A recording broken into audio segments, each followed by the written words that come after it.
If you're someone who's curious about religion, history, or the way sacred texts have shaped human civilization, then today's book just might be for you.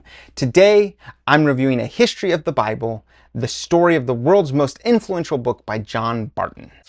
Welcome to Spencer Reads Everything. I'm your host, Spencer Duncan, and today we're diving into a book that explores not just the content of the Bible, but its origins, its evolution, its interpretation, and its cultural impact over thousands of years. I picked this one up out of curiosity. I try to read widely across books related to various faiths, and I'm always interested in learning how people relate to their sacred texts, whether from a position of devout belief or maybe of historical inquiry.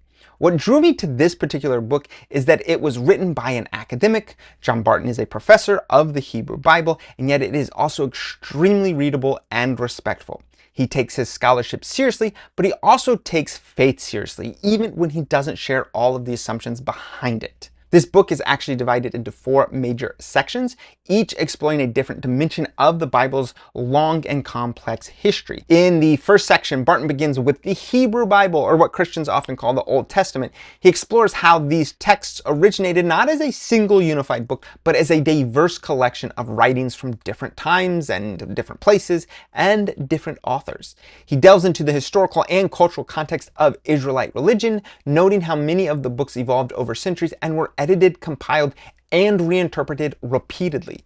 He's especially clear on the fact that the Hebrew Bible wasn't written with the intention of forming a single sacred text. It became that later. Barton also spends time explaining how Jewish traditions have historically approached these texts, often with more openness to interpretation and ambiguity than modern readers might expect. He emphasizes the diversity of voices within the Hebrew Bible, from prophetic literature to wisdom texts like Proverbs and Ecclesiastes.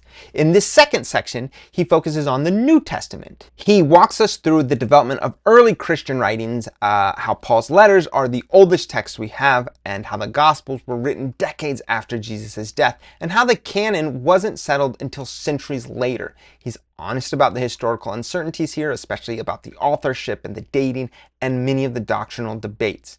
One of the book's strengths is how it presents the New Testament as a product of a living, evolving community and not a set-in-stone doctrine handed down fully formed. He also explains how different Christian groups pushed for the inclusion or exclusion of certain books and how early Christians interpreted the Hebrew Bible in radically new ways. In the third section, he looks at how the Bible has been read and used and translated across time. Barton traces how interpretations shifted from allegorical readings in the early church to more literal readings during the Reformation.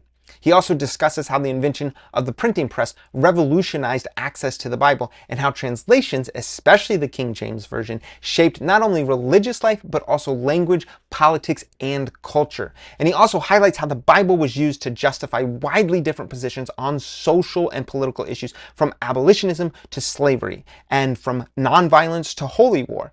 It's not a book that speaks with one voice, and Barton makes the case that understanding this complexity is essential to engaging with it in a meaningful way. In the fourth section and the final section, Barton reflects on the Bible's role in the modern world. He acknowledges the wide spectrum of belief, from those who see the Bible as infallible divine revelation to those who treat it as a literary or historical artifact, to everything in between. Rather than dismissing faith-based readings, he argues that multiple ways of engaging with the Bible can coexist.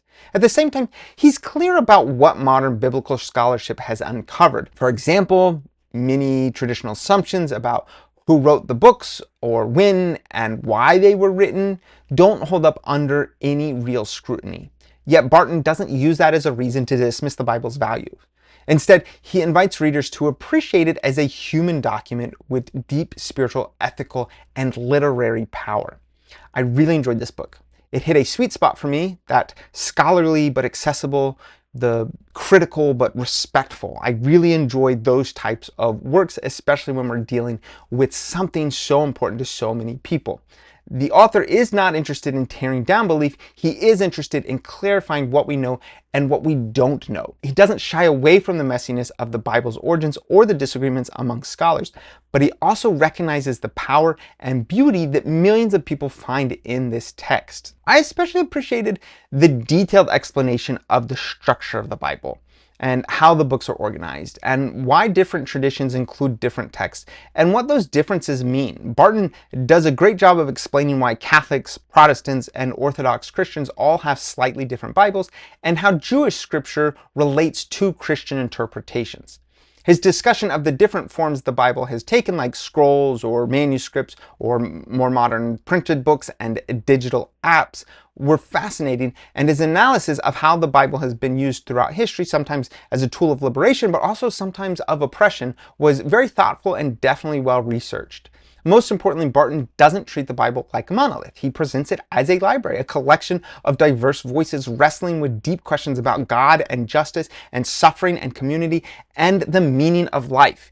And he leaves room for readers to engage with it however they choose, with reverence and curiosity, or with skepticism, or with all three. So who is this book for? Well, if you're curious about religion and you're interested in the Bible, but not necessarily a religious person yourself, or you're looking for a thoughtful introduction to biblical scholarship, then this book is an excellent place to start. It's also great for anyone from a faith background who wants to understand how academic perspectives on the Bible work without feeling attacked. Who is this book not for? Well, if you're looking for devotional reading or an affirmation or a strict doctrine of biblical infallibility, this book might feel just a little too critical to you. But even then, Barton's tone is, in my opinion, still very respectful, and I think many readers from faith traditions could still find it enriching.